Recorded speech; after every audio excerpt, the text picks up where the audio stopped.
In El Salvador, tell us a little bit about being in El Salvador and the impact what they're doing as a government, you could say, when it comes to the world of Bitcoin and more.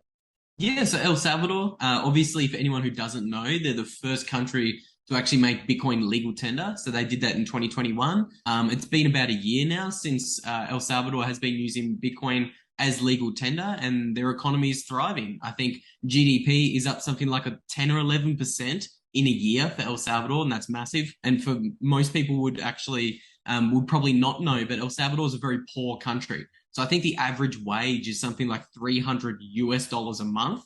So these people are really poor. 70% of the people here in El Salvador don't have bank accounts. And now, since Nayib Bukele, the president of El Salvador, made Bitcoin legal tender, now instantly everyone in the country who has access to a smartphone now essentially has a bank account. They have a Bitcoin bank account.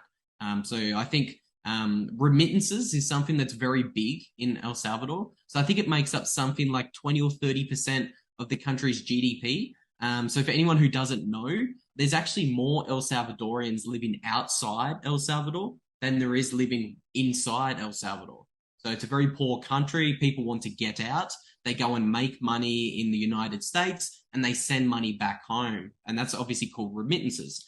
The issue with El Salvador is their country is pretty much run and taken over by these predatory banks like Western Union. So if you try to send $100 from the US to El Salvador, essentially the banks take like a 30% cut out of that $100. Wow. So for somebody who's only earning $300 a month and you're getting slapped a $30 charge or a $30 fee on every $100 transaction, it's taking a big bite out of the available money you've got. So Bitcoin instantly fixes that. Cross-border payments that are instant, pretty much near free. And obviously there's no banks in the middle. So it's a beautiful thing what Bitcoin's doing in El Salvador. Yeah, it's interesting when you talk about the fees. I've noticed since all the upgrades in the Bitcoin network, the fees have come right down. I know it used to be generally a $30 fee to send Bitcoin, and everyone's Mm. like, it's old, it's slow, it's not there. Transactions have got way faster now. Sure, with blockchain, there's always sometimes where it can slow down a little bit, but I've noticed the upgrades with that. And so with what El Salvador have brought in, it's been really, really powerful. And one thing that can you explain to like the newbies or the people caught in the but Bitcoin price is down. El Salvador's been buying the price high. Can you just explain a bit of why that's probably not even a relevant conversation right now? I know from my understanding, but can you talk to that a little bit?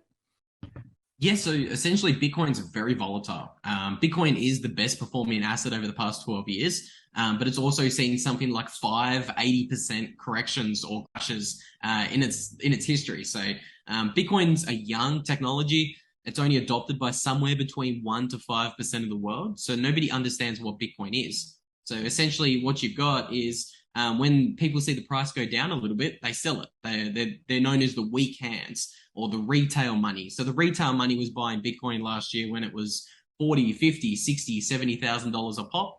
And when they saw China ban Bitcoin or when they saw the equity market sell off, they all raced to sell their Bitcoin because they're scared of a global recession that's coming down the line. So Bitcoin's very volatile. Bitcoin will continue to be very volatile for the next 5 or 10 years. I don't actually think Bitcoin's going to not be volatile until it's worth 10, 20, or $50 million a coin. I always like it when you put a prediction in there. It gets the energy going. One thing I love, and it's still to the point of uh why I feel El Salvador's move, it doesn't matter where they've bought in and their buy-in prices and stuff like that is it's a long-term play for them. We're talking about a country, a third world country that you said is poor, and you gave some great facts at the start there of one of the reasons why they're poor. And Bitcoin really takes a lot of the power away from the banking cartel's control on how a country. This is the thing. It's like they can control a whole country through their monetary system. And the other thing is too is the US dollar as a measurement tool for something like Bitcoin. I always say to people, I'm like, well, yeah, Bitcoin's all-time high was like 69,000 US or whatever. It's at 20,000 US today or 19 and a half. Yeah, but in that time, that printing machine for the money from all the banking cartel has been running off it's been like drawing all the power from all our solar panels across the planet because we really need them apparently going forward. There's another tangent. draining batteries everywhere, and nuclear plants are shutting down because of it. No, but as a measurement tool, the US dollar is just a fucking joke, really, to even compare the price of when Bitcoin was all-time high to now. Like, I tell people that, well, Bitcoin's actually been really fucking stable. Like I say, it's the best performing asset. If you take away the US dollar in its current form as a measuring tool, and you go, well, back then, if the same amount of US dollars was here now, there's 80% more or probably more. If that was the same, the price of Bitcoin would probably be pretty similar. If not, probably it gone up. So the $19,500 is the value of how many Bitcoin or how many Satoshis or whatever you've got.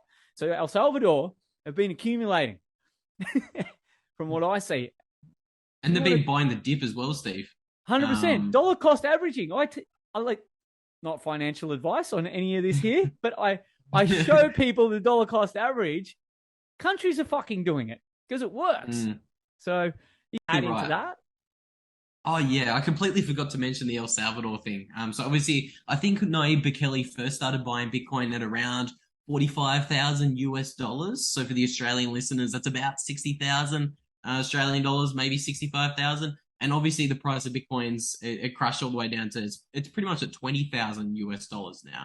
So a lot of people are saying, oh, Bukele's destroyed the treasury reserves of El Salvador. Well, there's a couple of things to kind of add in there. Like, Bukele didn't actually buy that much Bitcoin based on the amount of treasury reserves the country has. I think he only put something like 1% of the treasury reserves into Bitcoin. I don't know the exact figures off the top of my head, but it's very small. And Bukele's been buying all the way down. So I saw when Bitcoin was at $19,500, Bukele bought another 10 or $20 million of Bitcoin. So he understands the long-term potential of Bitcoin, and he's buying up as much as he can. And then on the other really good point you raised about, yes, Bitcoin's down 80%, but you also need to track what these other currencies are losing in a year. So the US dollar has lost 15% of its purchasing power against goods and services over the past year. And then a lot of these other smaller currencies, they're lost even more than that. So, for example, Argentina, I think yearly inflation in Argentina is something like 90% right now. So the Argentinian peso has just lost 90% of its value in the past 12 months. They don't really care so much that Bitcoin's down 70% because it's actually more stable than their local currency. Same thing in Sri Lanka. Like, obviously, they're not a small country, Sri Lanka. They have a population of 25 or so million people, but they're living for inflation of 100%. And the government has enforced massive capital controls on all the bank accounts in Sri Lanka. So you've got the option. Hold a Sri Lankan rupee that's down 100% in a year, and you're subject to capital controls, or you can hold Bitcoin. Yes, Bitcoin's down 70%, but Bitcoin also doesn't have any capital controls, and there's no banks or governments that can tell you what to do with your Bitcoin. So that's a great point you raised. People need to kind of look at the recent Bitcoin correction in the perspective of what these other currencies around the world are doing, because we're seeing the highest inflation levels that we've seen in 50 years, all across not just emerging markets like Argentina and Sri Lanka, but also in Australia, the US, and the UK. I'm sure we're going to get into the UK shortly, but the central bank in England, the Bank of England, is resorting back to quantitative easing, which means they're just simply printing money while inflation is above 10%. That's right. We should get the money printed meme up. But I think that's a great kind of point you raise about Bitcoin, and you do need to look at it in the broader picture of what's the other currencies doing.